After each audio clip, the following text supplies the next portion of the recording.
പാലക്കാട് ജില്ലാ ആശുപത്രിയിൽ ആവശ്യത്തിന് കാർഡിയോളജി ഡോക്ടർമാർ ഇല്ലാത്തതിനാൽ ശസ്ത്രക്രിയകൾ പകുതിയായി കുറഞ്ഞു.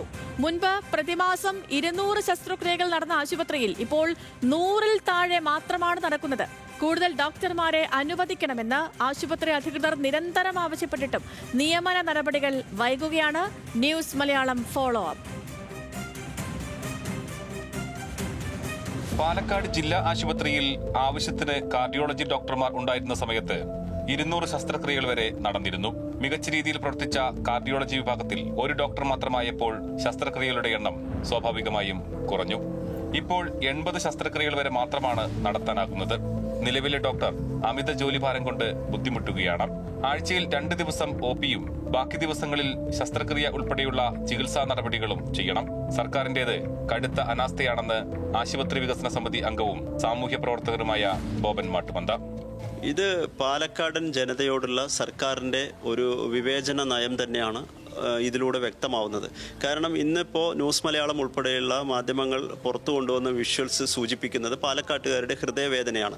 ആ ഹൃദയവേദന ഉൾക്കൊള്ളാനുള്ള ഒരു മാനസികാവസ്ഥ നമ്മുടെ ആരോഗ്യ വകുപ്പിന് ഉണ്ടാകണമെന്നാണ് നമുക്ക് ആദ്യം പറയാനുള്ളത്. അത് തിരിച്ചറിയാനുള്ള ഒരു ഹൃദയം നമ്മുടെ ആരോഗ്യമന്ത്രിക്കും ഉണ്ടാവേണ്ടതുണ്ട്. ഒരു ഡോക്ടർ മാത്രമായതോടെ ചികിത്സാ നടപടികളെല്ലാം മാസങ്ങളോളം വൈകുകയാണ്.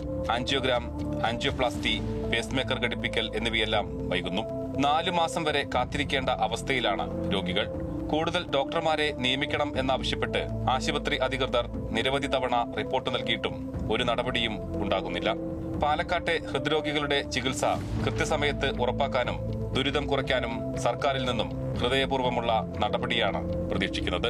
ക്യാമറാമാൻ രമേശ് റാമിനൊപ്പം പ്രസാദ് ഉടുപ്പിശ്ശേരി, ന്യൂസ് മലയാളം.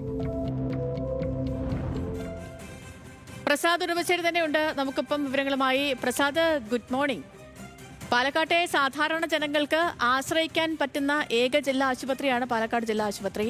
അവിടുത്തെ കാർഡിയോളജി ഡിപ്പാർട്ട്മെന്റിലെ നടക്കുന്ന അനാസ്ഥ, അല്ലെങ്കിൽ അവിടെ OP വിഭാഗത്തിന്റെ പ്രവർത്തനത്തിലെ കുറവ്, ഡോക്ടർമാരുടെ ക്ഷാമം, ഇതൊക്കെ കഴിഞ്ഞ ദിവസം പ്രസാദ് തന്നെ പ്രേക്ഷകരിലേക്ക് എത്തിച്ചതാണ്.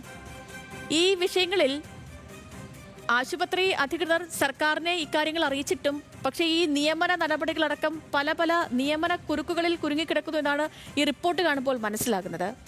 ഈ അന്വേഷണത്തിൽ പ്രസാദിന് മനസ്സിലായ കാര്യങ്ങൾ എന്തൊക്കെയാണ്?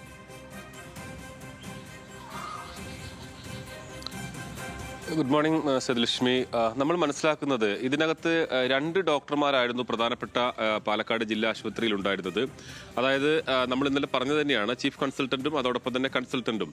ഇവർ 2 പേരും ഇവിടെ നിന്ന് മാറിപ്പോയ സമയത്ത് ഒരു ഡോക്ടറും ഉണ്ടായിരുന്നില്ല. പിന്നീട് നാട്ടുകാരുടെയും രോഗികളുടെയും എല്ലാം പ്രതിഷേധത്തെ തുടർന്ന് ഒരാളെ, അത് പാലക്കാട് വടക്കഞ്ചേരിയിലെ CHSയിൽ നിന്നും ഒരു ഡോക്ടറെ, അസിസ്റ്റന്റ് സർജനെ ഇവിടേക്ക് നിയോഗിക്കുകയാണ് ചെയ്തിട്ടുള്ളത്. അദ്ദേഹമാണ് ഇപ്പോൾ ഇവിടെ കാർഡിയോളജി വിഭാഗത്തിൽ അസിസ്റ്റന്റ് സർജൻ ജോലി ചെയ്യുന്നത്. പക്ഷേ അമിത ജോലിഭാരം എന്ന് തന്നെ നമുക്ക് പറയണം. കാരണം ഒരു ഡോക്ടർക്ക് ചെയ്യാൻ കഴിയാവുന്നതിന്റെ അപ്പുറം അദ്ദേഹം ചെയ്യുന്നുണ്ട്.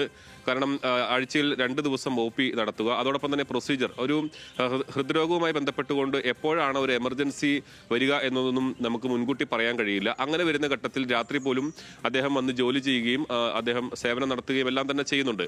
പക്ഷേ ഇവിടെ പ്രശ്നം, ഒരു ശസ്ത്രക്രിയ വേണ്ടി വന്നാൽ ഇപ്പോൾ എമർജൻസി വിഭാഗത്തിലെല്ലാം തന്നെ വളരെ അടിയന്തരമായി ചെയ്യേണ്ടതെല്ലാം ഇവിടെ നടക്കുന്നുണ്ട് എന്ന് തന്നെയാണ് ആശുപത്രി അധികൃതർ പറയുന്നത്. പക്ഷേ ഒരാളെ ചികിത്സ നടത്തുമ്പോൾ ശസ്ത്രക്രിയയ്ക്ക് വേണ്ടി ഓരോ സാധാരണ സർക്കാർ ആശുപത്രികളിൽ ഒരു തീയതി നിശ്ചയിച്ച് നൽകുകയാണ് ചെയ്യുന്നത്. അതെല്ലാം 2 മാസത്തിനകം, മുമ്പെല്ലാം 2 മാസത്തിനകം അതെല്ലാം ചെയ്തു കൊടുത്തിരുന്നു. പക്ഷേ ഇപ്പോൾ 4 മാസം വരെ ആളുകൾക്ക് കാത്തിരിക്കേണ്ടി വരുന്നു. മുൻപ് 200 ശസ്ത്രക്രിയ നടന്ന സമയത്ത്, അതായത് ഒരു മാസം 200 ശസ്ത്രക്രിയ നടന്ന സമയത്ത് ഇപ്പോൾ അത് 80-60 ആയി ചുരുങ്ങി. അത് ഈ ഒരു ഡോക്ടർ ഉള്ളത്, ഒരു ഡോക്ടർ മാത്രമായതുകൊണ്ട് മാത്രമാണ് അങ്ങനെ സംഭവിക്കുന്നത്, അല്ലെങ്കിൽ കൂടുതൽ. അപ്പോൾ മുൻപ് 200 ശസ്ത്രക്രിയ നടന്നിരുന്ന ഒരു സ്ഥാനത്ത് ഇപ്പോൾ അത് 80-ലേക്ക് ചുരുങ്ങുമ്പോൾ ബാക്കിയുള്ള ആളുകൾക്ക് കൂടുതൽ സമയം ഇതിനുവേണ്ടി കാത്തിരിക്കുകയോ അല്ലെങ്കിൽ സ്വകാര്യ ആശുപത്രികളെ സമീപിക്കുകയോ ചെയ്യേണ്ടി വരും. ഏതെങ്കിലും തരത്തിൽ നമുക്കറിയാം, വളരെ നിർധനരായ അല്ലെങ്കിൽ മറ്റ് സ്വകാര്യ ആശുപത്രികളിൽ വലിയ ചെലവാണ്. 1 ലക്ഷം രൂപ, 1.5 ലക്ഷം രൂപയൊക്കെ ചെറിയ ഹൃദ്രോഗ ചികിത്സയ്ക്ക് വേണ്ടി, അതിന്റെ ഓപ്പറേഷൻ എല്ലാം തന്നെ വേണ്ടി ചെലവാക്കേണ്ടി വരുന്നുണ്ട്. അപ്പോൾ അത്രയും പണം കൊടുക്കാൻ കഴിയാത്ത ആളുകളാണ് ഇവിടെ, നമ്മൾ ഇന്നലെ കണ്ടതാണ്, രാത്രി മുതൽ ഈ ഒ പി ടിക്കറ്റിന് വേണ്ടി കാത്തു നിൽക്കുക. അപ്പം ഈ ശസ്ത്രക്രിയയ്ക്കും അതുപോലെ തന്നെയാണ്. അത് ആളുകൾക്ക് 4 മാസമൊക്കെ കാത്തു നിൽക്കേണ്ടി വരുന്നു. അപ്പോൾ ഈ സ്വകാര്യ ആശുപത്രികളെ സമീപിക്കാൻ കഴിയാത്ത ആളുകൾക്ക്, അല്ലെങ്കിൽ അതിന് നിർവാഹമില്ലാത്ത ആളുകൾക്ക് സർക്കാർ ആശുപത്രിയെ ആശ്രയിക്കുക തന്നെയാണ് മാർഗം. പക്ഷേ അതിന് 4 മാസം വരെയൊക്കെ കാത്തു നിൽക്കേണ്ട ഒരു സാഹചര്യമുണ്ട്. അടിയന്തരമായി ചെയ്യേണ്ടത് കൂടുതൽ കാർഡിയോളജി വിഭാഗത്തിൽപ്പെട്ട ഡോക്ടർമാരെ പെട്ടെന്ന് ഇപ്പോൾ ചീഫ് കൺസൾട്ടന്റ് പോയി അവിടെ നിന്ന് തിരുവനന്തപുരത്തേക്ക് മാറ്റി, ഒരാളെ എറണാകുളത്തേക്ക് മാറ്റി. അപ്പോൾ അതിന് പകരം ആളുകളെ കൊണ്ടിടുന്നതിന് പകരം സർക്കാർ ഇപ്പോഴും അതിനകത്ത് ഒരു കാര്യമായ ഗൗരവത്തിൽ എടുക്കുന്നില്ല എന്നുള്ളത് തന്നെയാണ് ആളുകളുടെ പരാതി. അടിയന്തരമായി കാർഡിയോളജി വിഭാഗത്തിൽ ഒരു ഡോക്ടറെയെങ്കിലും അടിയന്തരമായി നിയോഗിക്കണം എന്നുള്ളതാണ് ആളുകൾ ആവശ്യപ്പെടുന്നത്. തീർച്ചയായും പ്രസാദ്, അത് തന്നെയാണ് നമ്മളും ആരോഗ്യ വകുപ്പിന് മുന്നിലും ആരോഗ്യമന്ത്രിക്ക് മുന്നിലും ഒക്കെ ഈ റിപ്പോർട്ടിലൂടെ ആവശ്യപ്പെടുന്നതും. ഓക്കെ പ്രസാദ്.